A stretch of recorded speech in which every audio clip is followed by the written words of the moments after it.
जय श्री कृष्ण। श्रीमद् भागवत गीता के द्वितीय अध्याय के 12वें श्लोक में आपका स्वागत है। 11वें श्लोक में श्री कृष्ण बताते हैं कि सत्य तत्व को लेकर शोक करना अनुचित क्यों है। इस शंका के समाधान के लिए आगे के 2 श्लोक कहते हैं, न त्वेवाहं जातु नासं न त्वं नेमे जनाधिपः न चैव न भविष्यामः सर्वे वै मतः परम। श्री कृष्ण कहते हैं, संसार में 2 ही वस्तुएं हैं, शरीरी और शरीर। ये दोनों ही अशोच्य हैं, अर्थात शोक न शरीर में रहने वाले को लेकर हो सकता है और न शरीर को लेकर ही हो सकता है। कारण कि शरीरी का कभी अभाव होता ही नहीं और शरीर कभी रह सकता ही नहीं। लोगों की दृष्टि से मैंने जब तक अवतार नहीं लिया था तब तक मैं इस रूप से, कृष्ण रूप से सबके सामने प्रकट नहीं था, और तेरा जब तक जन्म नहीं हुआ था तब तक तू भी इस रूप से सबके सामने प्रकट नहीं था, तथा इन राजाओं का भी जब तक जन्म नहीं हुआ था तब तक ये भी इस रूप में सबके सामने प्रकट नहीं थे। परंतु मैं, तू और ये राजा लोग इस रूप से प्रकट न होने पर भी पहले नहीं थे, ऐसी बात नहीं है। पहले हम सब जरूर थे, यह बात दृढ़ हो जाती है। तात्पर्य यह हुआ कि नित्य तत्व सदा ही नित्य है, इसका कभी अवयव था ही नहीं। कहने का तात्पर्य है कि भूत, भविष्य और वर्तमान काल में तथा किसी भी देश, परिस्थिति, अवस्था, घटना, वस्तु आदि में नित्य तत्व का किंचित मात्र भी अभाव नहीं हो सकता। भविष्य में शरीरों की ये अवस्थाएं नहीं रहेगी और एक दिन ये शरीर भी नहीं रहेंगे, परंतु ऐसी अवस्था में भी हम सब नहीं रहेंगे, यह बात नहीं है। अर्थात हम सब जरूर रहेंगे, कारण कि नित्य तत्व का कभी अभाव था ही नहीं और होगा भी नहीं। मैं, तू और राजा लोग हम सभी पहले नहीं थे, यह बात भी नहीं है, और आगे नहीं रहेंगे, यह बात भी नहीं है। इस प्रकार भूत और भविष्य की बात तो भगवान ने कह दी, पर वर्तमान की बात भगवान ने नहीं कही। इसका कारण यह है कि शरीरों की दृष्टि से तो हम सब वर्तमान में प्रत्यक्ष ही हैं, इसमें कोई संदेह नहीं है। इसलिए हम सब अभी नहीं है, यह बात नहीं है, ऐसा कहने की जरूरत नहीं है। अगर तात्विक दृष्टि से देखा जाए तो हम सभी वर्तमान में हैं और ये शरीर प्रतिक्षण बदल रहे हैं। इस तरह शरीरों से अलगाव का अनुभव हमें वर्तमान में ही कर लेना चाहिए।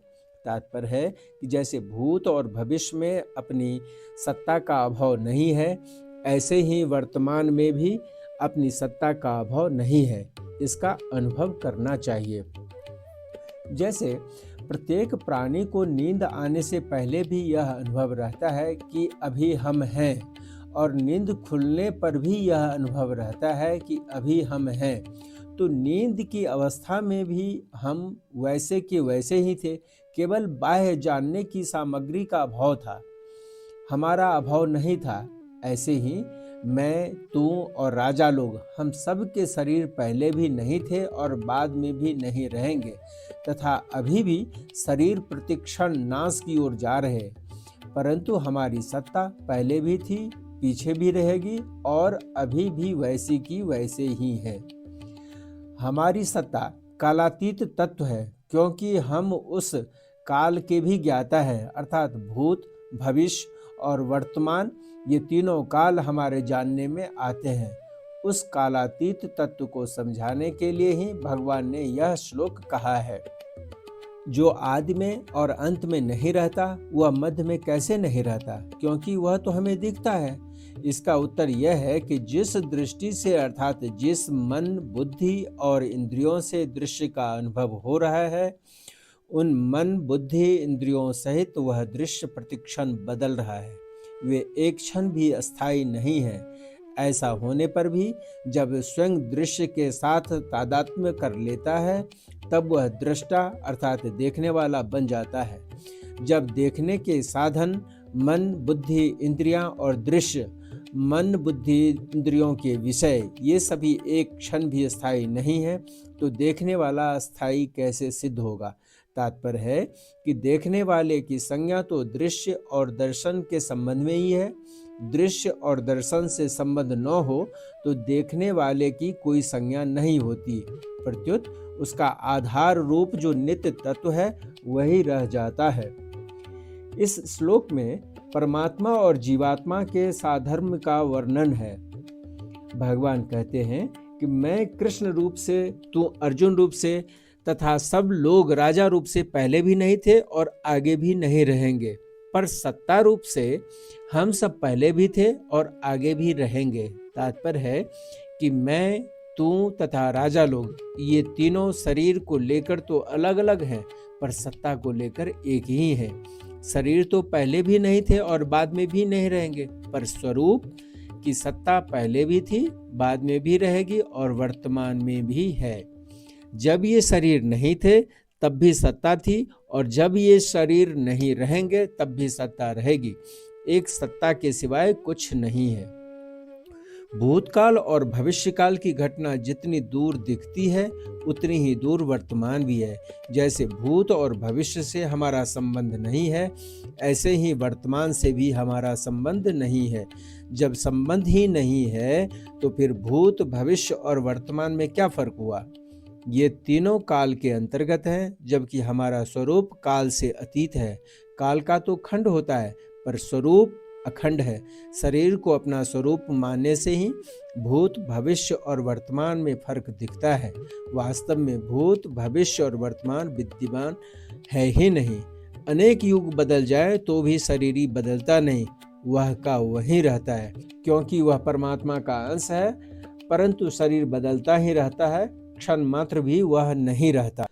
देहिनो अस्मिन् यथा देहे कौमारं यौवनं जरा, तथा देहांतर प्राप्ति धीरः तत्र न मुह्यति।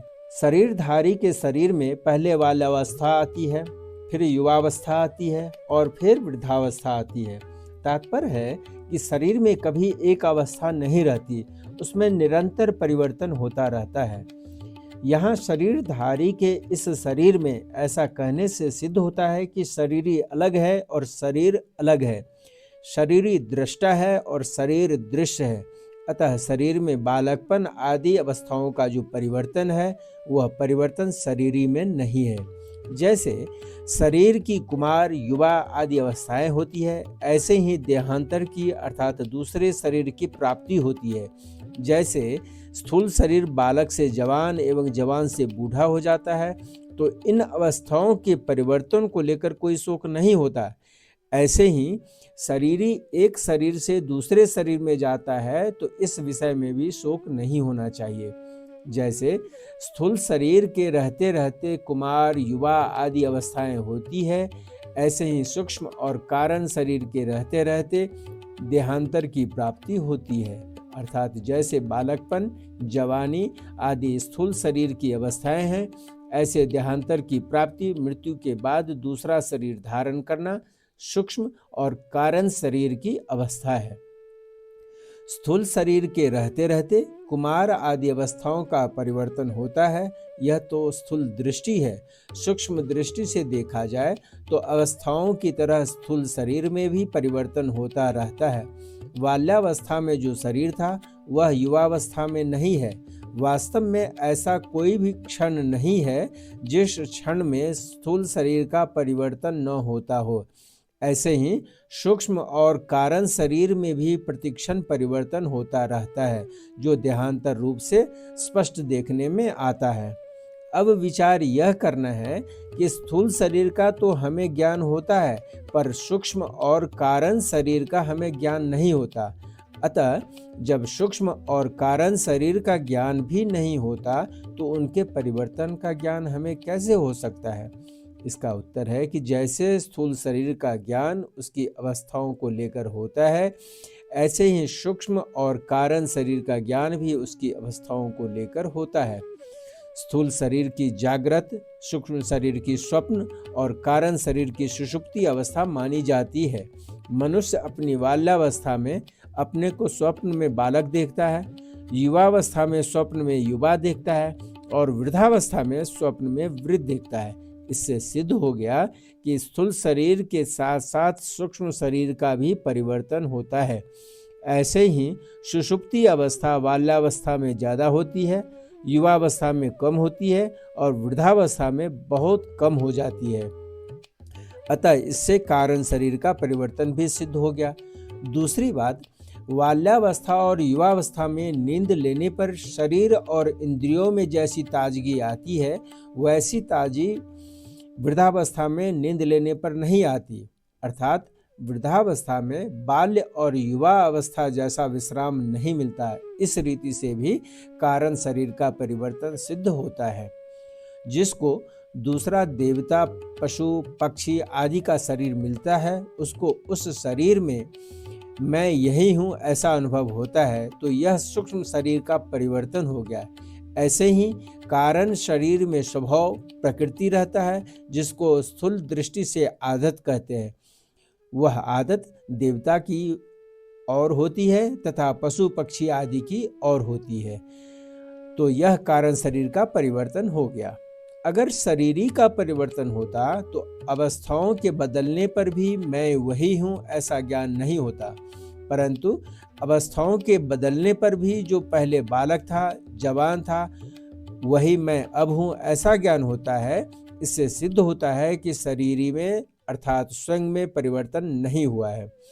यहाँ एक शंका हो सकती है कि स्थूल शरीर की अवस्थाओं के बदलने पर तो उनका ज्ञान होता है, पर शरीरांतर की प्राप्ति होने पर पहले के शरीर का ज्ञान क्यों नहीं होता? पूर्व शरीर का ज्ञान न होने में कारण यह है कि मृत्यु और जन्म के समय बहुत ज़्यादा कष्ट होता है। उस कष्ट के कारण बुद्धि में पूर्व जन्म की स्मृति नहीं रहती। जैसे लकवा मार जाने पर अधिक वृद्धावस्था होने पर बुद्धि में पहले जैसा ज्ञान नहीं रहता, ऐसे ही मृत्यु काल में तथा जन्म काल में बहुत बड़ा धक्का लगने पर पूर्व जन्म का ज्ञान नहीं रहता। परंतु जिसकी मृत्यु में ऐसा कष्ट नहीं होता, अर्थात शरीर की अवस्थांतर की प्राप्ति की तरह अनायास ही देहांतर की प्राप्ति हो जाती है, उसकी बुद्धि में पूर्व जन्म की स्मृति रह सकती है। अब विचार करें कि जैसा ज्ञान अवस्थांतर की प्राप्ति में होता है, वैसा ज्ञान देहांतर की प्राप्ति में नहीं होता, परंतु मैं हूँ इस प्रकार अपनी सत्ता का ज्ञान तो सबको रहता है। जैसे सुषुप्ति में अपना कुछ भी ज्ञान नहीं रहता, पर जगने पर मनुष्य कहता है कि ऐसी गाढ़ नींद आई कि मेरे को कुछ पता नहीं रहा। तो कुछ पता नहीं रहा इसका ज्ञान तो है ही। सोने से पहले मैं जो था वही मैं जगने के बाद हूँ, तो सुषुप्ति के समय भी मैं वही था। इस प्रकार अपनी सत्ता का ज्ञान अखंड रूप से निरंतर रहता है। अपनी सत्ता के अभाव का ज्ञान कभी किसी को नहीं होता। शरीरधारी की सत्ता का सद्भाव अखंड रूप से रहता है, तभी तो मुक्ति होती है और मुक्त अवस्था में वह रहता है। हाँ, जीवन मुक्त अवस्था में उसको शरीरांतरों का ज्ञान भले ही न हो, पर मैं तीनों शरीरों से अलग हूँ ऐसा अनुभव तो होता ही है। धीर वही है जिसको सत असत का बोध हो गया। ऐसा धीर मनुष्य उस विषय में कभी मोहित नहीं होता, उसको कभी संदेह नहीं होता। इसका अर्थ यह नहीं है कि उस धीर मनुष्य को देहांतर की प्राप्ति होती है। ऊंच नीच योनियों में जन्म होने का कारण गुणों का संग है, और गुणों से संबंध विच्छेद होने पर धीर मनुष्य को देहांतर की प्राप्ति हो ही नहीं सकती। शरीर कभी एक रूप रहता ही नहीं और सत्ता कभी अनेक रूप होती ही नहीं। शरीर जन्म से पहले भी नहीं था, मरने के बाद भी नहीं रहेगा, तथा वर्तमान में भी वह प्रतिक्षण मर रहा है। वास्तव में गर्भ में आते ही शरीर के मरने का क्रम परिवर्तन शुरू हो जाता है। बाल्यावस्था मर जाए तो युवावस्था आ जाती है, युवावस्था मर जाए तो वृद्धावस्था आ जाती है, और वृद्धावस्था मर जाए तो देहांतर अवस्था अर्थात दूसरे शरीर की प्राप्ति हो जाती है। ये सब अवस्थाएं शरीर की है। बाल, युवा और वृद्ध, ये तीन अवस्थाएं स्थूल शरीर की है, और देहांतर की प्राप्ति सूक्ष्म शरीर तथा कारण शरीर की है। परंतु स्वरूप की चिन्मय सत्ता इन सभी अवस्थाओं से अतीत है। अवस्थाएं बदलती है, स्वरूप वही रहता है। इस प्रकार शरीर विभाग और सत्ता विभाग को अलग अलग जानने वाला तत्वज्ञ पुरुष कभी किसी अवस्था में भी मोहित नहीं होता। जीव अपने कर्मों का फल भोगने के लिए अनेक योनियों में जाता है, नरक और स्वर्ग में जाता है। ऐसा कहने मात्र से सिद्ध होता है कि 84 लाख योनियां छूट जाती है, स्वर्ग और नरक छूट जाते हैं, पर स्वयं शरीर ही वही रहता है। योनियां बदलती है, जीव नहीं बदलता। जीव एक रहता है, तभी तो वह अनेक योनियों में अनेक लोकों में जाता है। जो अनेक योनियों में जाता है वह स्वयं किसी के साथ लिप्त नहीं होता, कहीं नहीं फंसता। अगर वह लिप्त हो जाए, फंस जाए, तो फिर 84 लाख योनियों को कौन भोगेगा? स्वर्ग और नरक में कौन जाएगा? मुक्त कौन होगा? जन्मना और मरना हमारा धर्म नहीं है, प्रत्युत शरीर का धर्म है। हमारी आयु अनादि और अनंत है, जिसके अंतर्गत अनेक शरीर उत्पन्न होते हैं और मरते रहते हैं। जैसे हम अनेक वस्त्र बदलते रहते हैं, पर वस्त्र बदलने पर हम नहीं बदलते, प्रत्युत वे के वे ही रहते हैं, ऐसे ही अनेक योनियों में जाने पर भी हमारी सत्ता नित्य निरंतर ज्यों की त्यों रहती है। तात्पर्य है कि हमारी स्वतंत्रता और असंगता स्वतः सिद्ध है। हमारा जीवन किसी एक शरीर के अधीन नहीं है। असंग होने के कारण ही हम अनेक शरीरों में जाने पर भी वही रहते हैं, पर शरीर के साथ संग मान लेने के कारण हम अनेक शरीरों को धारण करते रहते हैं। माना हुआ संग तो टिकता नहीं, पर हम नया नया संग पकड़ते रहते हैं। अगर नया संग न पकड़े तो मुक्ति, असंगता, स्वाधीनता स्वतः सिद्ध है। जय श्री कृष्ण। बहुत बहुत धन्यवाद। मिलते हैं 14वें श्लोक में। वीडियो पसंद आया हो तो कृपया लाइक कीजिएगा, चैनल को सब्सक्राइब कीजिएगा, दोस्तों के साथ शेयर कीजिएगा। जय श्री कृष्ण।